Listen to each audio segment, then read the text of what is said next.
So, this is the most important topic that I could think of to discuss when it comes to being a man. And I've thought about this for a long time, and every other topic that I've developed and worked on always comes back to self worth and value. So, in this topic, I want to discuss a number of things. I've got a list here on my whiteboard for notes that I'm going to refer to. And the main thing that I've identified, the challenge that needs to be solved, is a lot of men have low self worth. Whether it's their whole aspect of their life as a whole, they have low self worth in individual aspects of their life. A lot of men perceive themselves as low value. And I want to discuss what value is, why it's important, how to identify value itself, how to increase your value, and once you've increased it, how to maintain it and continue through your life at a high self-worth. So first, let's talk about what is value, what determines value. In an everyday sense, supply and demand is one of the main driving factors as to what value is. So if there is more of something, but less of a demand or less of a need, then that's going to have low value. If there's going to be very little of something, but there's a huge demand for it, then there's going to be a very high value associated with that thing. So when it comes to your value, you're going to have things that you value. And a lot of the time, you're going to value things that you don't have. And those things are going to reflect on your personal value, and you're going to reflect and say, I have low self-worth. So self-worth comes from having values in the way of having a value system. Having a value system is the pinnacle of determining what your value is. And I'm going to discuss it a lot more in detail in this topic. There are rewards and consequences of having value and sticking to those values, and also doing the opposite and not sticking to those values. So having values, why have values? Well, the rewards of having values is your life is a lot more fulfilling.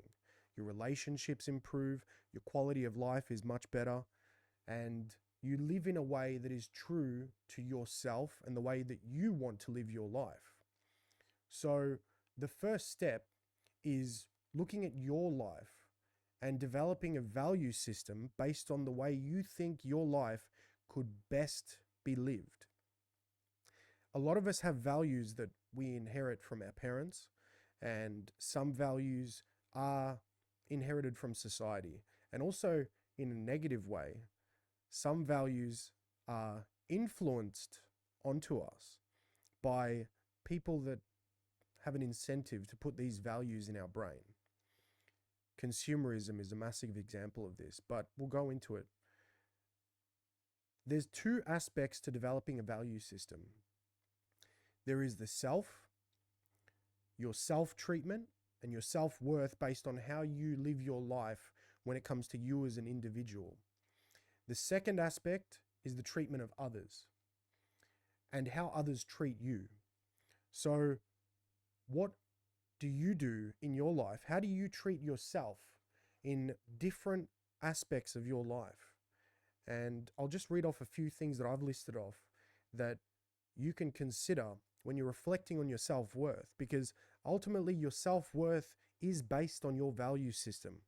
So list these off: sleep, diet, hygiene, exercise, clothing, finance, car, home, office, your workspace, information and content consumption, education, your work, your recreation and stimulation, higher power, religion, spirituality, tradition, and ritual. So this is a list of all the whats. What are your standards and what are your values in relation to all those aspects of your life? So that, if you look at all of those things I've listed off, that comes down to your body, your mind, and your soul. So your values in relation to your body is going to be your sleep, your diet, how you dress, how your spaces are set up. How do you want those to be?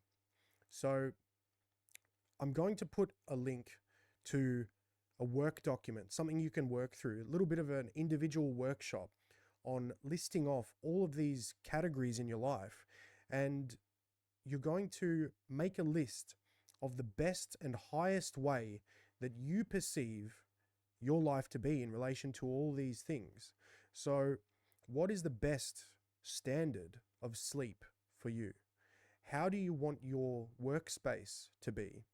What sort of car do you want to drive, and how do you want to keep that car? Do you want a car at all? Do you use public transport? What are the standards? And list off the best, highest way that you could fulfill these parts of your value system, because that's what we're doing now. We're constructing a value system. A lot of these things are going to be on autopilot already. You're already going to have these things in place, but this is where it gets really interesting, because you're going to notice the gap between how you're living now and how you perceive the highest form of living. And this is the most simple exercise to work out where in your life you're lacking self-worth based on your value system. So let's just say your best form of sleep is going to bed at 10 p.m. and waking up at 6 a.m. every day, and you don't want to have stimulation with electronics 2 hours before you go to sleep. You don't want to have your last meal within the last 3 hours of going to sleep, and you want to sleep in your bed at your house every night at the same time. And then you want to wake up at 6 in the morning. How do you wake up? What is your morning routine when you do wake up? And what is the quality of your sleep? Do you have light coming into your room? Have you got blinds?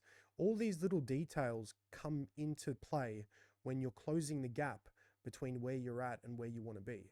So if you have 6 hours or 5 hours sleep every night and you find yourself tired and you don't have energy in the morning and you want to improve your sleep, well, this is where you can determine what needs to be done between now and when you've got that thing you want. So all of these things I listed off, the body, mind, and soul, you've got these values, and there is a point where you've got to decide, what do I want to fix first, and what is urgent and important that needs to be done now. So when I've been improving things in my life, I've usually found it's best to fix things one at a time in the list of importance and urgent. So it's basically a process of going through each value in terms of your sleep, your recreation, your content consumption, education, work. Pick these things based on where you rate yourself and where you want to be. A lot of these things are going to take time, and you're going to have to prioritize them. So start with the most important and urgent thing. So let's just say physically you don't feel good. You are overweight or underweight or whatever it may be. Let's just say potentially you're overweight and you want to lose weight. So exercise and diet are going to be up there, and sleep. And a lot of these things you're going to find, if you want to have a better body, you want to be physically powerful and you want to be healthy, obviously the immediate actions are going to be diet and exercise. But there are going to be other aspects of your lifestyle that are going to negatively impact that value. So you might start improving your diet, but your recreational activities are counteracting that. So you might find you go out drinking on weekends, and that sets you back. For every 2 steps forward, you take 3 steps back. So you might find that not only you have to make positive changes with your choices, but you might have to remove negative changes that are directly impacting that thing that you want. So if you don't want to go out and party on weekends and stay out late and ruin your sleep pattern, you drink, and getting drunk, you make poor decisions on your diet. You go to Macca's, or you go fast food restaurants. You do all these things that are setting you back on your weight loss or muscle gaining journey. So you're going to have to make choices on what you do with your time. You might find that you limit going out, and instead of going out every weekend drinking, you might choose not to drink or drink less, because you might find drinking beer all weekend is putting way more calories than you need into your system, that no matter how much dieting you do, you ruin all of that on the weekends. So this list of values is going to show you exactly where your choices in life are affecting your self-worth. And it's a journey. It's not going to be done overnight. You're not going to change every single thing and get a 10 out of 10 in every category. It's going to be a process. And there is a domino effect in terms of what you do with your life in certain parts of it that are going to affect the things that are important to you.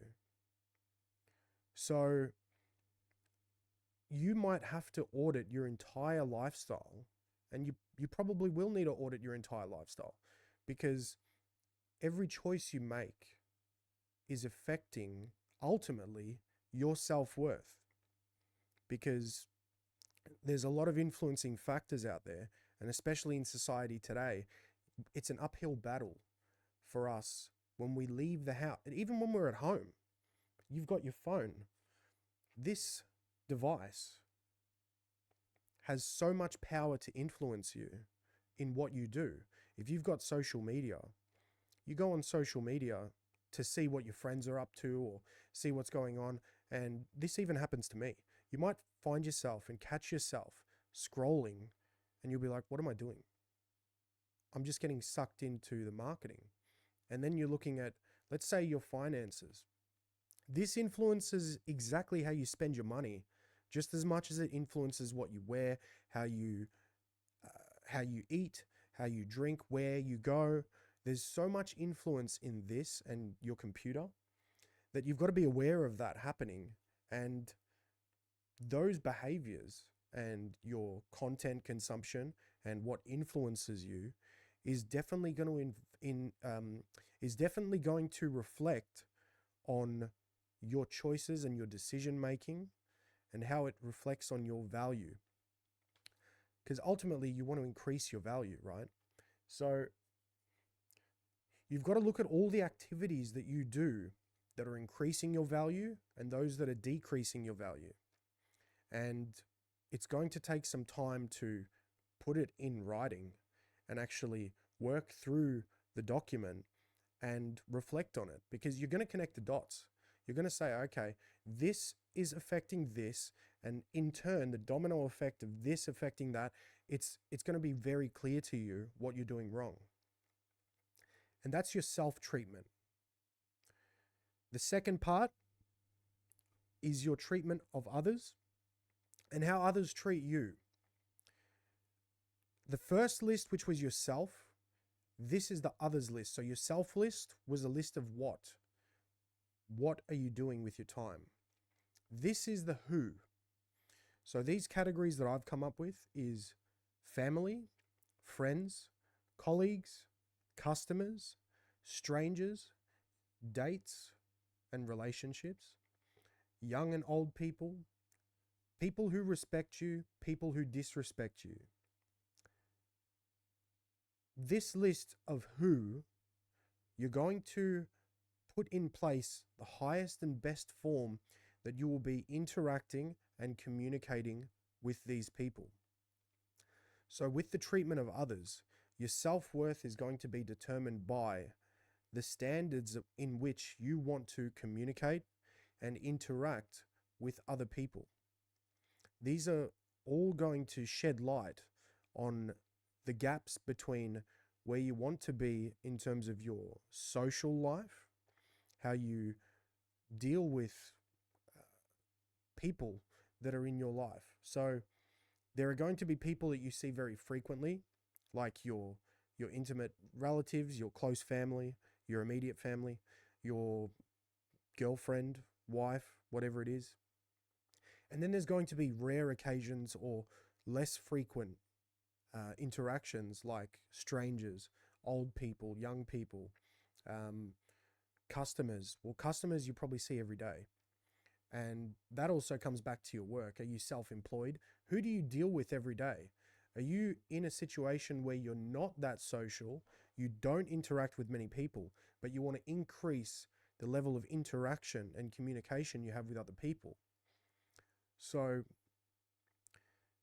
list off the standard and frequency and the core values of communication and interaction that you want with your people, the who in your life.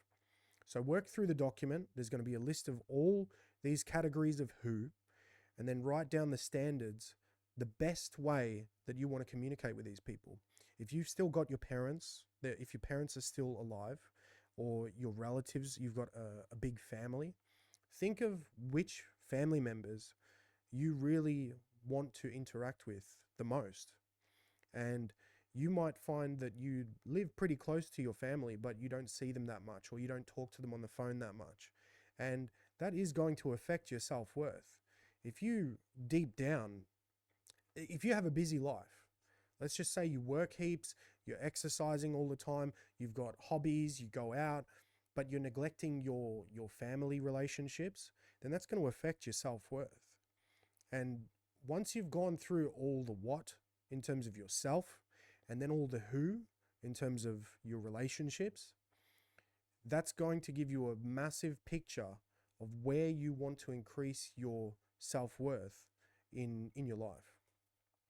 So if you want to spend more time with your family, and you want to speak with your family a certain amount of time, and you want to visit them a certain amount of time, write down, I want to spend more time with my family. I want to do this, I want to do that. Whatever the list of standards you want, write them down. Once you've gone through this whole list of what and who, you're probably going to have 50 to 100 things of this is the best way to live my life. You're going to have a list of who and how you interact with those people. For example, I want to go out every weekend on a Saturday and socialize with my friends or socialize with my family. You might say, every 2 weeks I see my friends, every 2 weeks I see my family on a Saturday night. Change the language in the way you've written it or typed it, however you've done it, and write it in the perspective that you already possess that thing. This is a little bit of a mind trick where you're going to create these affirmations that you're going to write. So if your standard for yourself is you want to have, or I want to have an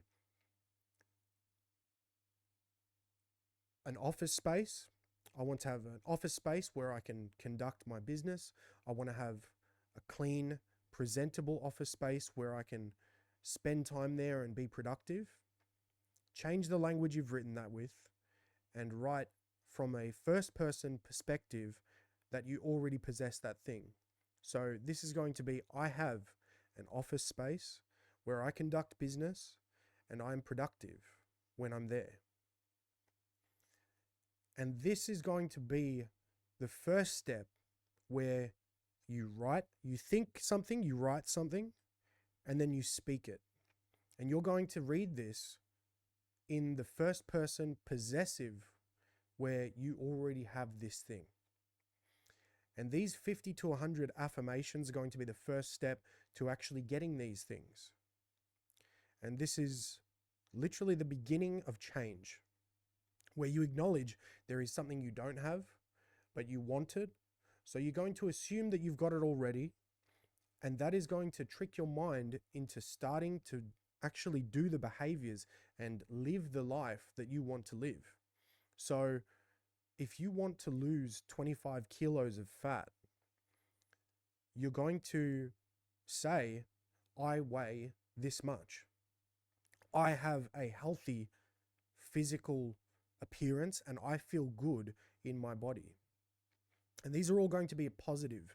You're not going to write, I don't eat fast food. You're going to write, I have a healthy diet, which I stick by, and I don't cheat. Or you're going to see, I even did it then. Our minds are going to trick us into focusing on the what not to do rather than focusing on what to do. And that's a whole other topic. Decision making and choices. That's a whole other topic that I'm preparing a whole other video for. So that'll be in the pipeline.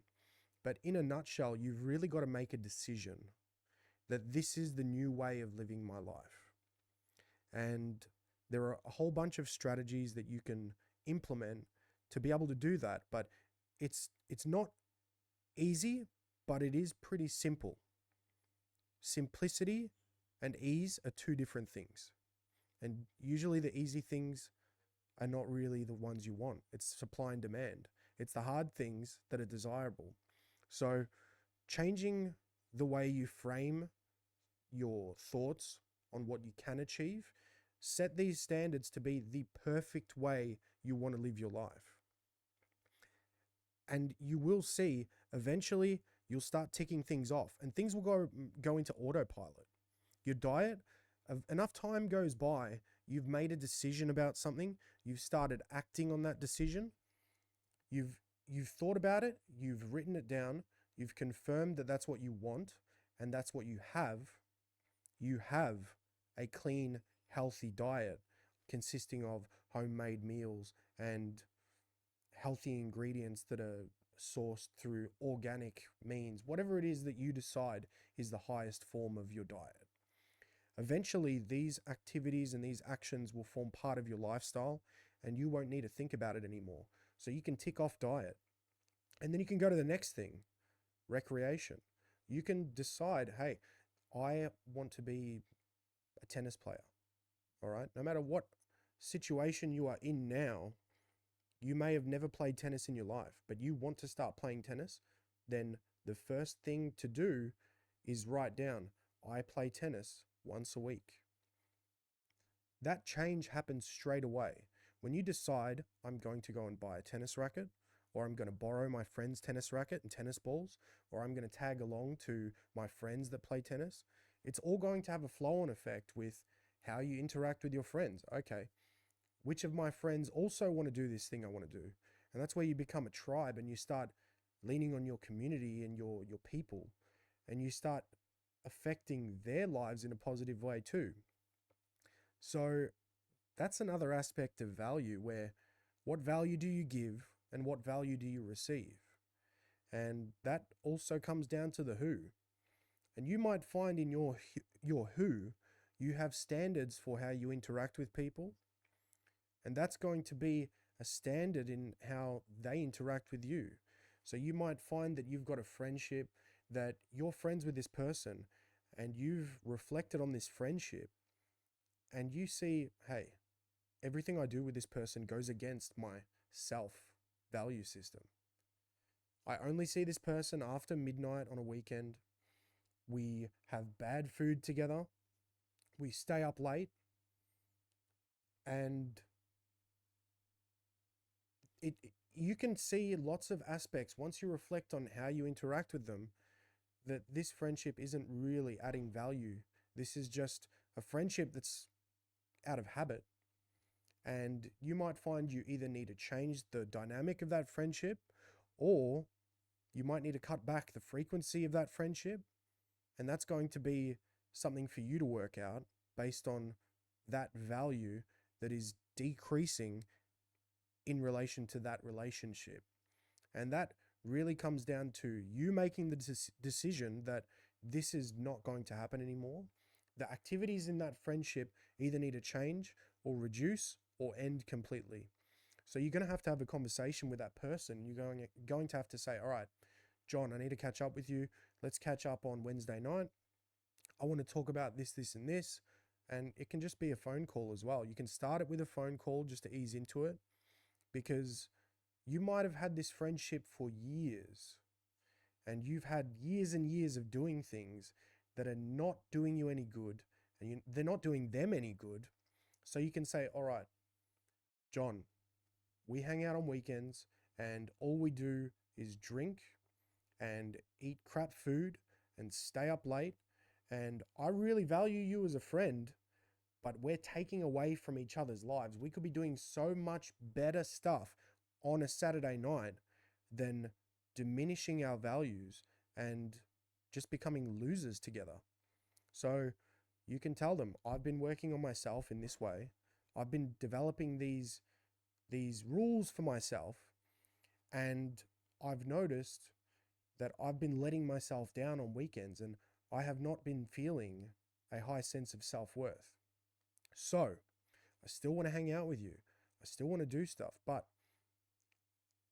would you be interested in doing something at a different day or time, doing different activities? We still get to hang out with each other and be friends, but I don't want to do that stuff anymore that we were doing. And that conversation can go one of two ways. They can come to you and say, yeah, I'm all for that. I was thinking the same thing. This is just what I needed. I needed someone to talk to me about their ideas and inspire me to do something different.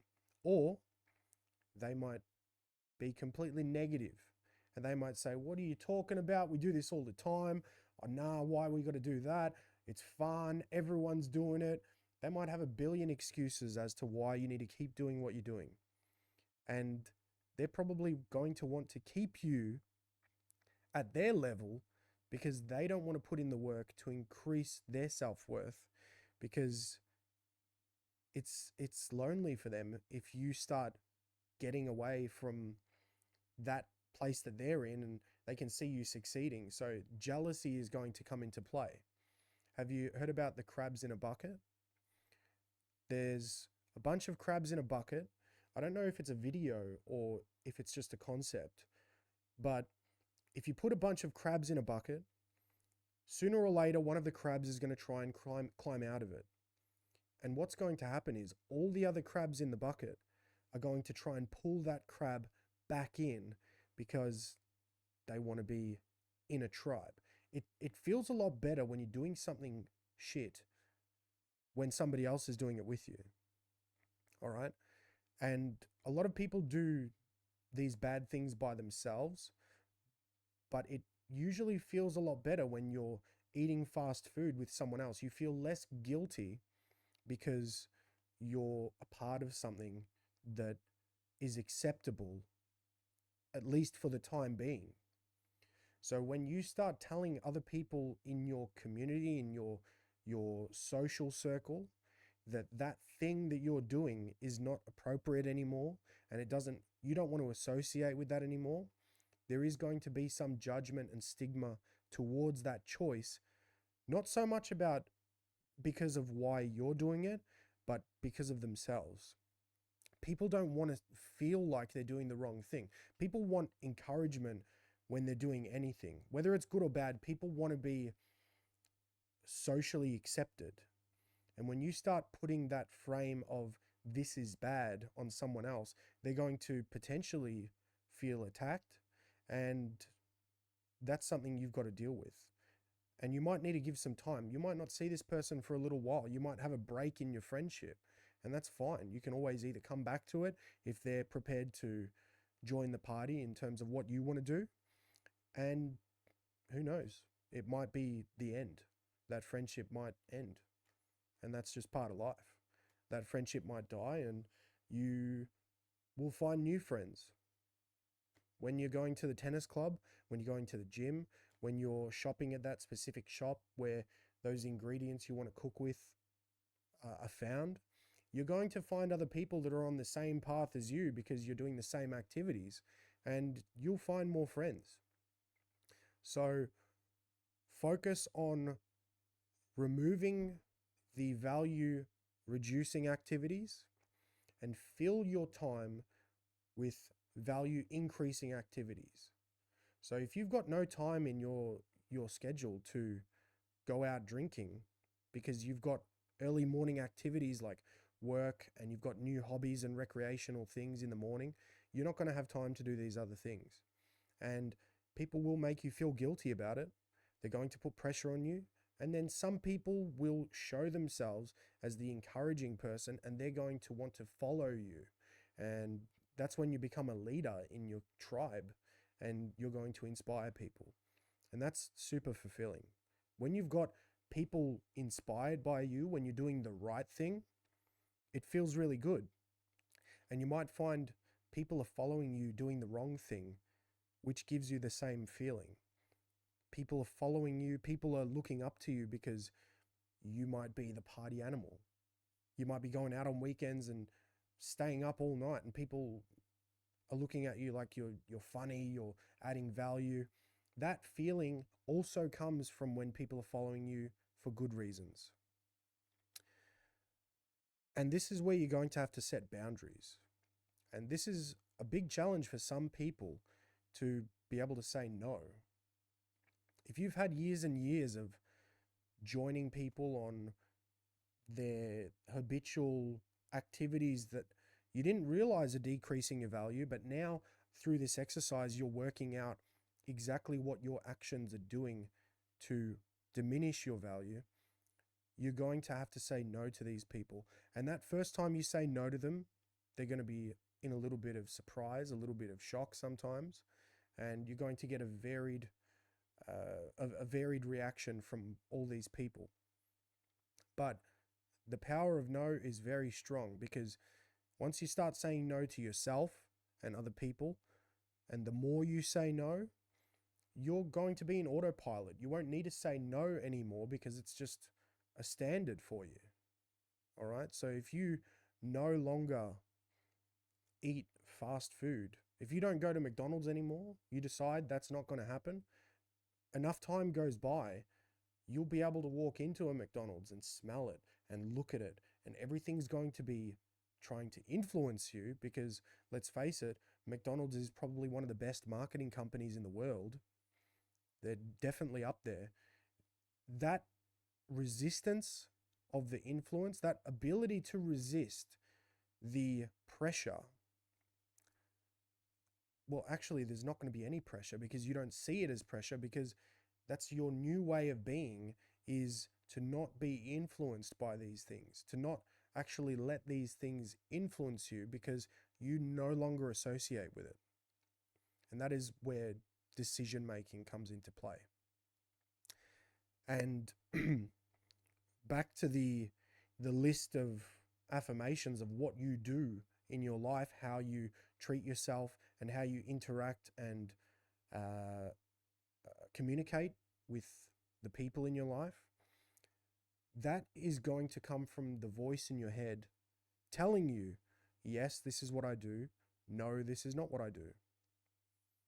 And the tone of that voice in your head is going to change over time, but it is a bit of a psychological trick at the beginning.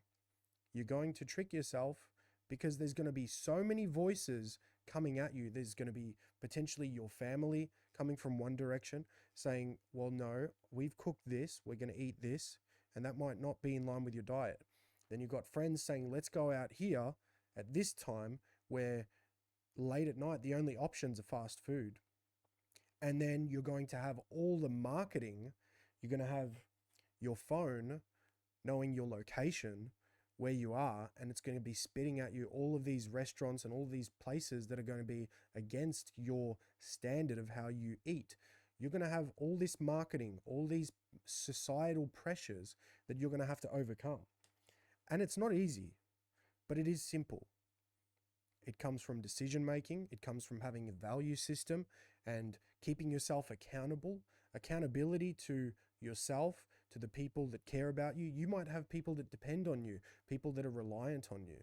All right. You might have kids. If you've put on weight over the years and you've got kids, well, you want to be around when those kids get married. You want to be around when they have their milestones in their life. So you know directly that losing weight is going to give you more time with the people you care about in your life. So you're going to be, you're not going to be influenced by the massive billboard telling you to get that hamburger. You're not going to be influenced by the smell walking past the restaurants. And it's a good practical example to give the diet, because people can visualize it and you can get a real idea of, you can put yourself in that situation. And that's going to be relevant for every single value that you put in your value system, because there's always pressure and influence and hurdles that you're going to have to overcome in order to get to that point of being in autopilot. Now, comparison. We all compare ourselves to a number of things, and you can think of comparison as inspiration, and sometimes it can be disheartening. So you've got to be careful with what you're comparing yourself to. If you're comparing your lifestyle to someone else's lifestyle, it's very hard to actually have an equal comparison. If you're comparing your body to someone else's body, your values and their values might be very different. It's much better to compare yourself to your own value system rather than to someone else. So having this value system really removes the need to compare yourself to other people, because everyone's at a different stage. If you want to be a bodybuilder and you're comparing yourself to Jay Cutler at his prime, well, if you've never started going to the gym, if you haven't been to the gym in years, it's not an equal comparison because their lifestyle is completely different. If you value your social life and you value your work life and you're not a professional bodybuilder, you don't use that to make money, you've got a whole different career or business that you work on and a whole different social life. To get to the point of Jay Cutler, most of those things are going to have to be cut out of your life, like social life, like building a business. Sure, it's possible to do all these things at the same time, but it's more likely that you're going to have to incrementally, progressively develop something over time, because at the end of the day, we all have to live. We all have to pay bills. Most of the people here, I would assume, you're living potentially off a wage, or you've got a business that is sustaining your lifestyle. Whatever it is, there's things that we have to do in life just to get by and keep the balls rolling and keep the car moving. And comparison can dishearten you in a negative way, because realistically, the people that you're comparing yourself to may not have the obligations you have. They may not have kids that you need to feed. So put everything into perspective by comparing yourself to your values. And instead of striving towards someone else's values, create your own values to strive towards and close the gap between where you want to be and where you are now. We talked about judgment, and that part of judgment, judge yourself.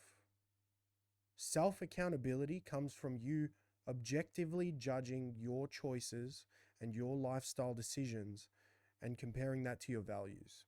So creating that self-accountability stops you from blaming others, because when you blame others, it's a massive cop-out because you can't control what others do.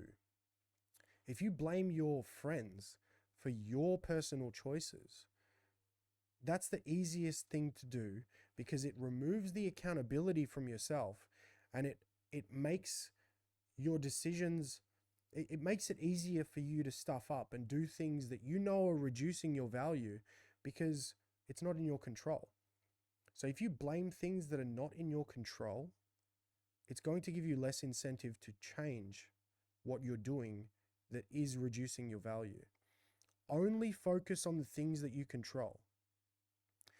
If you base your value, a lot of men do this, and I'm sure you've seen a lot of videos. If you scroll at all, or if you look at social media at all, you see that there's heaps of talk about height. People put so much value on how tall a man is. All right. Now, if you focus on how tall you are, and let's just say you want to increase your, in terms of who, you want to increase your dating situation. And if you say to yourself, the reason I don't have many dates is because I'm under 6 foot tall. then you're basically removing the responsibility from yourself and putting it onto a factor which is completely out of your control. Unless you have surgery to make yourself 4 inches taller, or that's pretty much it. Or if you start getting shoes that are taller, it's all just a cop out. You don't focus on things you can't change, because in terms of your relationships and dating, there are 1,000 things you can change to increase your value. Because realistically, if you look around, you'll see heaps of married couples or people in relationships that are not 6 foot tall, that are even much less than 6 foot tall, because they've increased their value in some other way. So if you focus on the things that you can't control, it will relieve the pressure of having to change the things that you can control. So if you cross out all the things that you can't change and focus on, well, you shouldn't write down anything that you can't change. All right. The highest and best form of life in terms of your value system, these are all things that are variable based on your input. This is going to be something that you can influence. All right. So you can't write down anything that you can't change. Focus on what is important to you that can be only changed by you.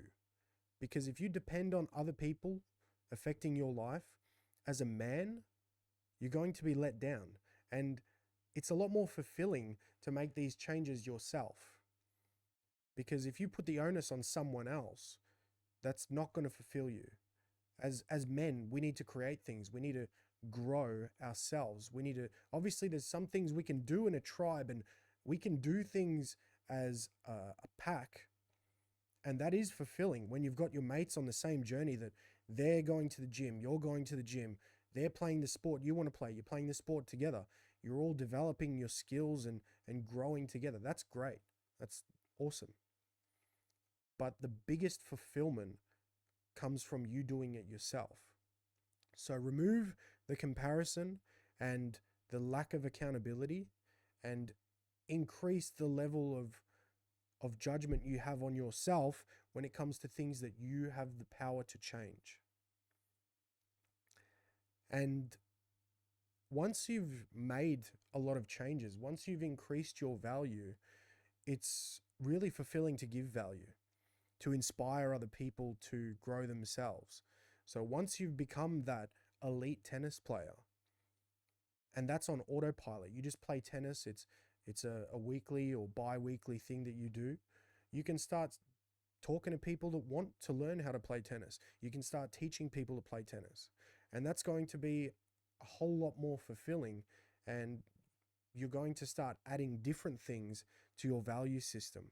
So part of the maintenance of your self-worth is by auditing your value system and looking at it and having this document there where you decide once a month or once a fortnight, whatever the frequency is, you're going to go through each and every value, and you might find you haven't increased a certain aspect of your life and you want to change it. So you might have to change the process in which you do that. Or you might find that there's a domino effect from another part of your value system that needs to be changed. This audit is going to create new standards, and it's going to create new heights to what you can achieve. You might find that you've achieved one of your highest and best form of living, but you thought that 6 months ago that was the peak of what you could achieve. So from a diet and exercise perspective, you might have found, yes, I've already lost the weight. I've got a lean physique, but now you want to put on some muscle. So you might change that affirmation to, you might have said, I live a healthy lifestyle, and I exercise and am lean and healthy. Now you might want to change it to, I have a muscular physique, I am strong and can lift heavy weights and have big muscles. Whatever that might be, you through the auditing system you will increase the level of achievement over time. So don't just set and forget this value system and think that that's the best, because 6 months from now, you're going to think there's a whole other part of your life that you want to change compared to 6 months ago. So as we grow older, there's more things we want to do, and also less things we want to do. There's things we want to remove from our life and things we want to add to our life. There's going to be change. So auditing your value system and creating new standards are going to keep you on the path of constant growth. And once you reflect on what you've done, you're going to, in a year's time, let's just say you have a monthly audit of your value system, you're going to have 12 documents to look at. And you're going to see how you, through what you wrote, you're going to see how you perceived yourself 12 months ago and what you thought was possible in terms of what you could achieve. And for instance, you might find you fall off. You might lose some accountability down the track, but the 6 months ago you had a really positive outlook on what you could achieve, and that can inspire you. And that's, again, the voice in your head. If you've got a recording of what you were saying to yourself 6 months ago and compare it to what you're saying to yourself now, and you've got a recorded documentation of what you've done for the past 6 months, you're going to be able to connect the dots and say, wow, I really thought I could achieve this 6 months ago. These are the actions that I took over the last 6 months. No wonder I'm feeling shit now. So it's going to give you clarity on exactly why and how your actions reflect on where you're at. So in summary, this value system that you create is going to be the most important thing in terms of how you feel and how you live your life. And years down the track, when you reflect on what you've achieved, you're going to be able to say, well, I did everything I could to be able to increase my quality of life, and I've seen some change. So focus on the self first, then you can pass the self stage and go to the interacting with others, and then develop all your relationships with the who, starting with the what, and eventually you'll see change over time. And that is the beginning of your journey as a man, is identifying your value and where you're at and increasing it over time, being able to pass the pressures of society, because there's a lot of them, to being able to resist, saying no, changing the tone of the voice in your head, comparing yourself to your value system instead of to other people that are not exactly comparable, overcoming judgment, giving value when you're in surplus, and maintaining the standards that you set for yourself.